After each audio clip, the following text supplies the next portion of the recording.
Time and time again, I see the same 5 things that send clients running out the door on home tours. I'm George Grant Birch, a realtor in Houston, Texas, and today I'm going to show you the top 5 things that will turn a buyer off of your listing. The first thing that will turn a buyer off on a listing is dirt. It doesn't matter how clean your family is or how clean your home is. When you get ready to list it for sale, you need a deep professional cleaning. The reason for this is that we're used to our own dirt and we don't necessarily see it. A professional team will come in with a checklist of all the places where homes hide dirt, and they'll knock them out one by one to make sure your home is truly spotless no matter who's looking at it. The other reason to use a professional is because they have the products and skills to get everything really clean.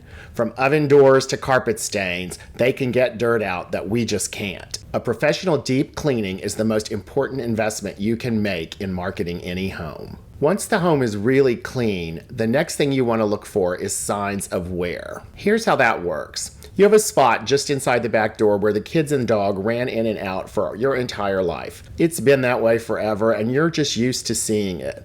It's really just that one spot. It doesn't really bother you. What a buyer sees, however, is a whole house full of carpet that needs to be replaced. That's just how it works. If the entirety of the carpet is not clean, you're not going to get credit for it being clean. This goes for any surface in the house that takes a lot of wear and tear. Specific areas to scrutinize would be the flooring in front of doors, sinks, appliances, or other places where people stand and work for extended periods. Countertops often show wear in the areas near the sink or stove and look faded there while the rest look shiny and new. The buyer will only see the rough parts.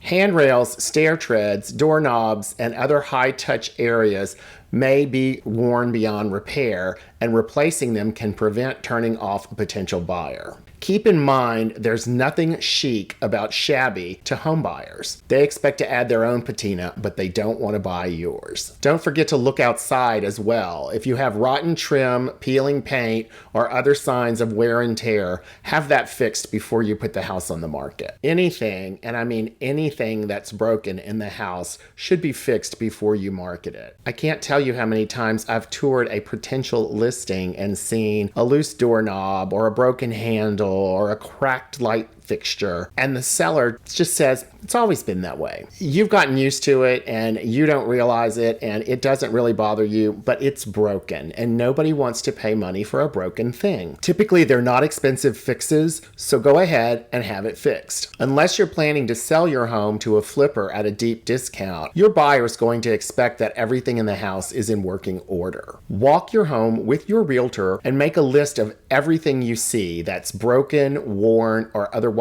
needs to be replaced. Then take that punch list to your contractor or handyman and have them knock it all out. They can do it quickly in a day or so. It'll be done and done correctly. This really isn't the spot for DIY fixes. You've got enough on your plate with packing and moving and staging and all of the other things going on with your life. Just bring somebody in to knock all that stuff out and your buyer will appreciate it. The other thing I find far too often in potential listings is jury rigs. If you said, "There, I fixed it," and crossed your fingers when you turned it back on, chances are that wasn't a permanent fix. If you've used coat hangers, duct tape, bulldog clips, gorilla glue, or 2 tubes of caulk to make something look like it's fixed, your potential buyer is going to see that. Even if it worked okay after you fixed it, it's probably not a permanent fix, and you should properly repair it or replace it before you put your home on the market. If your buyer doesn't catch it, their inspector will. There are a few specific places where I see jury rigs over and over again. Garbage disposers, window ACs, dishwashers, and vent hoods are common culprits, especially when they've been installed by non-professionals.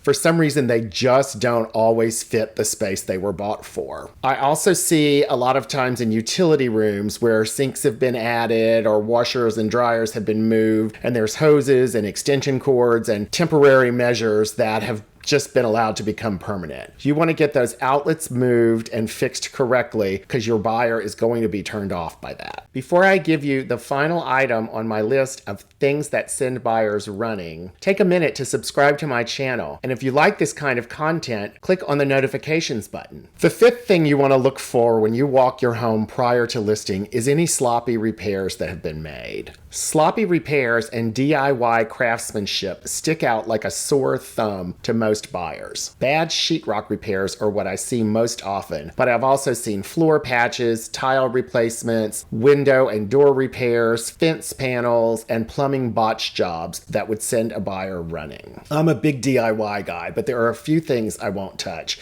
and sheetrock is one of them. It's just not a project for someone who doesn't do it every day. It's messy, it's tedious, and it's fiddly. It's very hard to get right for somebody who doesn't develop the skills and techniques using that material every single day. A good sheetrocker is a plaster artist and really a good person to have on your contacts list. Likewise, a good plumber is worth every penny. Sure, there's all sorts of gizmos, gadgets, and fittings at the home center that you can use to make a temporary plumbing repair, but it should just be that, temporary. Hose clamps, collars, rubber hoses, waterproof tape, any of that stuff they sell at the home center that got you through the weekend is okay for the weekend, but bring in a plumber to fix everything correctly. When an inspector opens that cabinet under the kitchen sink and sees all of those do-it-yourself fixes, they're going to call it out. So to review the things that send buyers running, clean it up, replace what's broken, and ensure all repairs are done professionally and flawlessly. If you need contractors or other services to get your home ready, check out my resources for buyers and sellers at ggbirch.com. Thanks for watching.